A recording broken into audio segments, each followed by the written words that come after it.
Hello, everyone, and welcome to another in our series that we refer to as DX Talks presented by IHS Markit.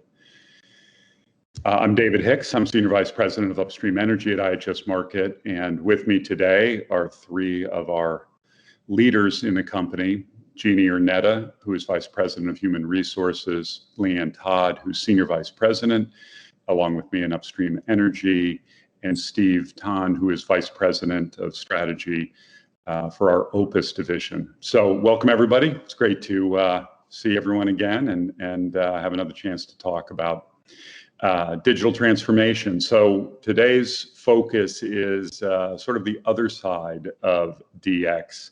There's been so much discussion around technology and how it's impacting the energy industry. But today we want to talk a little bit more about the human side of digital transformation and just discuss casually some of the impacts and things we're seeing. So Jeannie, I think I would turn to you first. You've been working in the human resources space in the energy industry for a number of years now. What are some of your observations about what you see in terms of this huge digital impact in the industry now?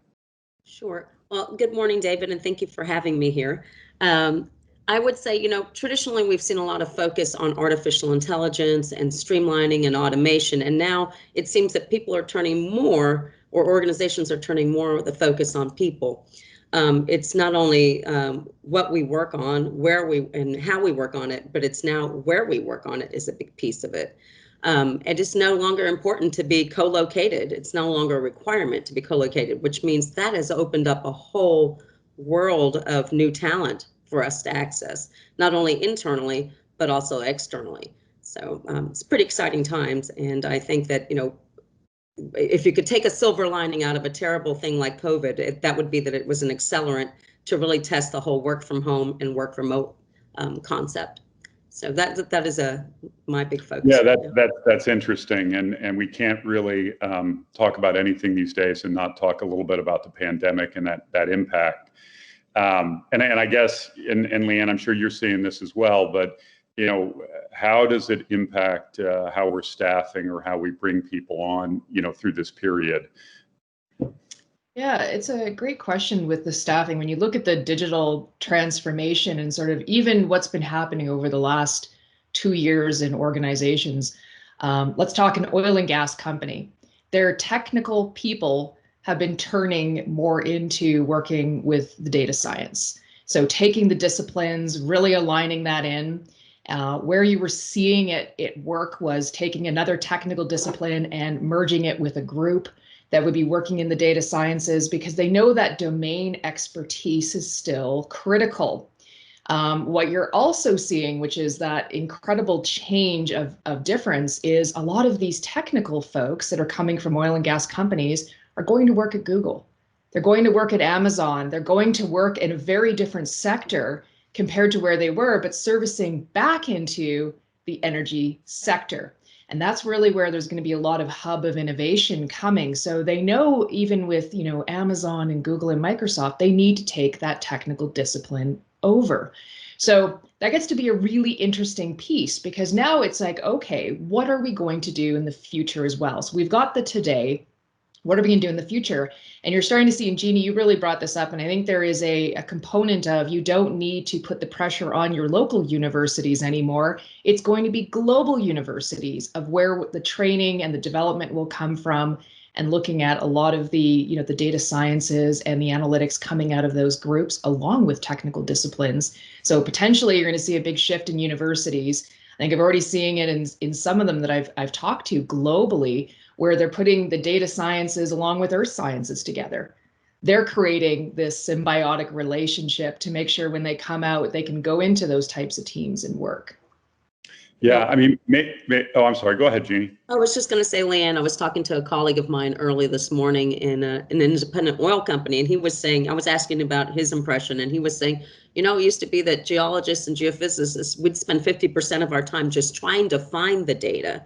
And now we have our hands on it, and things are just becoming so efficient, and it's just kind of changing what our focus is, which It's good. Yeah, that's actually one of the biggest disciplines. The geologists, geophysicists, they worked with the data before. And so it became this natural shift. So then you see folks that were, potentially more years in their career, almost doing a very technical career shift of how they were going to work in a company and then leading these teams. So you're seeing that being a really great change of how a company can evolve and work with that, which I think is really interesting and a great way to make sure, again, there's that technical discipline tied to that digital transformation, and then bringing in universities and lots of summer students that can help and help, pool in for innovation as well. So those have to really align and work together. Yeah, we've got these, multiple changes going on. Maybe that's just how it normally is, though. Again, I think probably in the, the age of COVID, we're both seeing this transition. I'm hearing you talking about, again, when we look at a typical E&P company and how that staffing is going to balance out between traditional, let's say, G&G people and this rise of data scientists. But on top of it, Jeannie, to your point, now we have this, we're all working remotely, and that probably won't change. It's certainly not going to snap back to what it was before. So Steve, you are in Singapore. You are also working downstream in the energy space with more of a retail sort of view on things.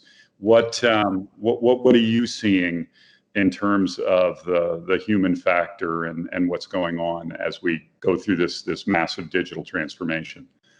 Well, I think as journalists, we are beginning to see, as what Leanne mentioned, a definite need to evolve and also to upskill ourselves. And when you talk about data science, I think in the future, that's probably going to be the next wave of how journalists, evolve in their roles.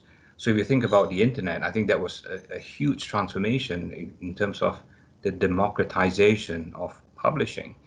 I think the second wave will be data science, because having to make sense of what's available and being able to tell that story, whether it's through data visualizations or through being able to analyze the data that's out there. So we think that one of the key skill sets of the future for journalists, especially those at Opus, are being able to understand and being able to incorporate data into our everyday work. So whether it's diagnostic or descriptive analytics, I think that's definitely a core part of our learning now.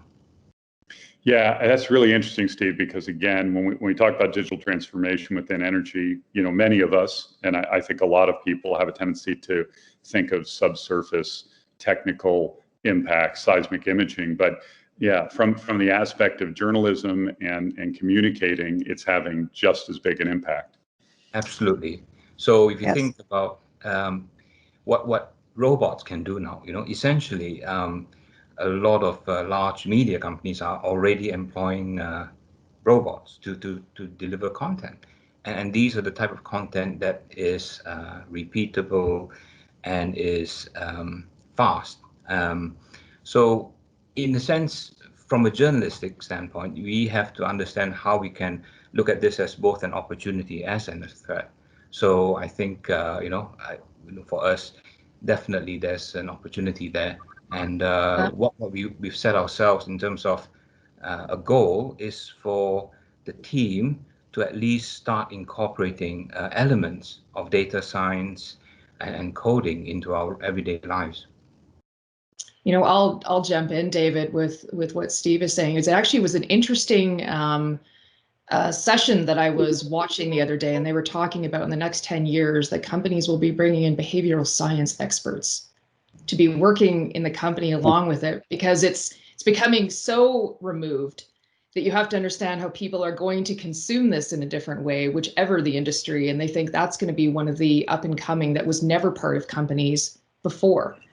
The interaction, being able to look at that, actually sitting in teams and working. So that's from that whole part of that cultural shift of what we're doing. I thought that was a really interesting one. It actually made a lot of sense. So that'll be a shift to see what kind of companies will embrace that. I think you could see that. I think a Google and Amazon, I could see probably bringing that in right away. And then you look to say for an energy company or in sectors, how would that fit in the next 10 years? Is that something they would have to do because of how you're shifting to the robotics of working with this and how humans have to interact with it? Yeah. Yeah, that's a really interesting point, and probably beyond this conversation, but the impact of the big three at a minimum, sort of the AWS and Microsoft and Google, and their involvement so much within energy now, particularly even within upstream, and that culture, are they leading the technical change and we're kind of being influenced, or is it more of a balanced concept? In any event, we'll save that for another episode of DX Talks. But I want to just thank everybody for joining us today and having this conversation. I look forward to our upcoming other sessions. Thanks, everyone. Thanks. Thank you. Thank you. Thank you.